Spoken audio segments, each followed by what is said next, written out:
Good afternoon सभी student को।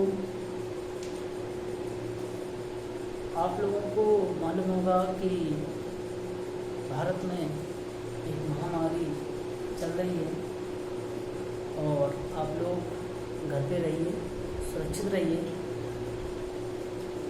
इसी संकट को देखते हुए मैंने डिसीजन लिया है कि बच्चों को वीडियो के माध्यम से निःशुल्क पढ़ाएंगे। उम्मीद है सभी टीचर ऐसा कर रहे होंगे, सभी का प्रयास होगा बच्चों को निःशुल्क पढ़ाने का वीडियो के माध्यम से। ठीक है, आज चर्चा करते हैं कक्षा 10, टॉपिक है बहुपद, एक्सरसाइज 2.2, क्योंकि 2.1 की चर्चा हम लोग कर चुके हैं। तो 2.1 में हम क्या पढ़ेंगे? 2.1 में हम लोग पढ़ेंगे बहुपद के शून्यक और उनके गुणांक और उनमें संबंध। आप लोगों को पता होगा कि बहुपद में शून्यक होते क्या है। बहुपद में शून्यक होते क्या है मैंने बताया भी था कि बहुपद में चर राशि का ऐसा मान जो पूरे बहुपद को शून्य कर दे, वो बहुपद का शून्यक कहलाता है। फिर से सुनो, बहुपद में चर राशि का ऐसा मान जो पूरे बहुपद को शून्य कर दे, वो बहुपद का शून्यक कहलाता है। Is that clear? अब बात करते हैं किस बहुपद में कितने शून्यक होते हैं। शून्यक को मूल भी बोला जाता है। ठीक है, अगर बहुपद रैखिक है तो शून्यकों की संख्या होगी 1। अगर बहुपद द्विघात है तो शून्यकों की संख्या होगी 2। अगर बहुपद त्रिघात है तो शून्यकों की संख्या होगी 3। इसी प्रकार घातों के अनुसार शून्यकों की संख्या चलती है। ठीक है, तो आज बात करेंगे द्विघात बहुपद। द्विघात बहुपद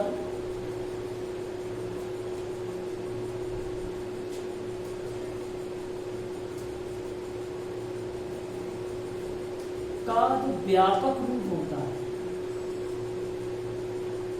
वो क्या होता है? ax² plus bx plus c। ये द्विघात बहुपद का व्यापक रूप होता है, ax² plus bx plus c। अब इसमें a क्या है? a है x² का गुणांक। a क्या है? x² का गुणांक। b क्या है? x का गुणांक। और c क्या है? अचर पद। ठीक है, चाहो तो आप इसको नोट कर सकते हैं। a होता है x² का गुणांक, b होता है x का गुणांक और c होता है अचर पद। ठीक है, a होता है x² का गुणांक, b होता है x का गुणांक, c होता है अचर पद। ये तो हो गए बहुपद के गुणांक, द्विघात बहुपद के गुणांक।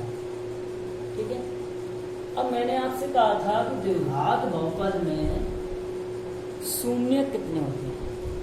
कितने होते हैं? 2 शून्य होते हैं। तो द्विघात बहुपद में शून्य कितने होते हैं? 2। एक होता है अल्फा और एक होता है बीटा। एक होता है अल्फा और एक होता है बीटा। अल्फा मतलब पहला शून्य और बीटा मतलब दूसरा शून्य। ठीक है, अब चर्चा कर लेते हैं द्विघात बहुपद में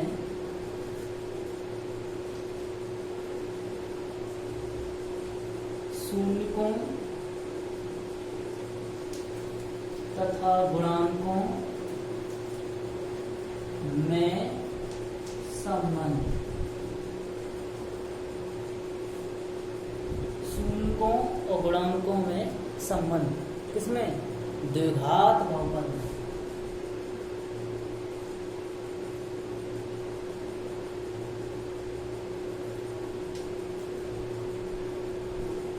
द्विघात बहुपद।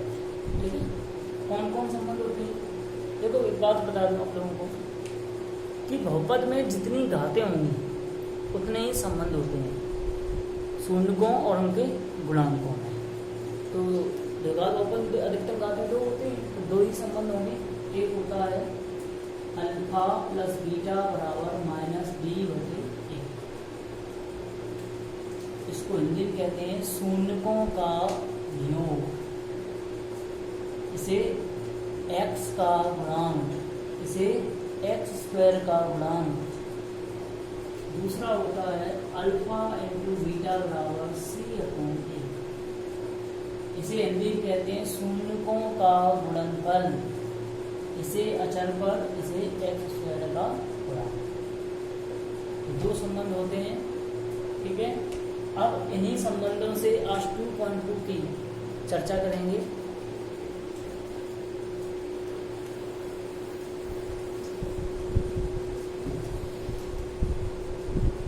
देखिए 2.2 में क्वेश्चन नंबर जो 1 है वो है एक बहुपद दिया गया है x square minus 2x minus 8। इसमें पूछा गया है शून्य ज्ञात कीजिए और शून्य और गुणांकों में संबंध की जांच कीजिए। 2.2 का क्वेश्चन नंबर 1 का फर्स्ट पॉइंट, इसमें पूछा गया है बहुपद के शून्य ज्ञात कीजिए और शून्य को गुणांकों में जो संबंध है उसकी जांच कीजिए। देखो शून्य कैसे निकालते हैं, शून्य कैसे निकालते हैं? इस बहुपद के बराबर 0 रख देंगे। क्यों रख देंगे? क्योंकि शून्य पूरे बहुपद को शून्य कर देता है। इस बहुपद के बराबर 0 क्यों रखा? क्योंकि हम निकाल रहे हैं शून्य, शून्य पूरे बहुपद को क्या करता है? शून्य करता है, इसलिए बराबर में क्या रख दिया गया? शून्य रख दिया गया। अब आप लोगों ने क्लास 9 में गुणनखंड तो पढ़े होंगे, गुणनखंड की सहायता से इसके शून्य निकालना। फिर से बता दूं, शून्य होते क्या है? चर राशि के मान, और इसमें चर राशि क्या है? x। x का मान हमें निकालना है। तो ये कौन सा बहुपद है? द्विघात बहुपद है, तो इसमें x के मान 2 निकलेंगे। एक होगा पहला शून्य और एक होगा दूसरा शून्य। तो 8 कैसे गुणनखंड करें कि घटाने से 2 हो जाए? 4 दूनी 8, 4 में 2 दिन।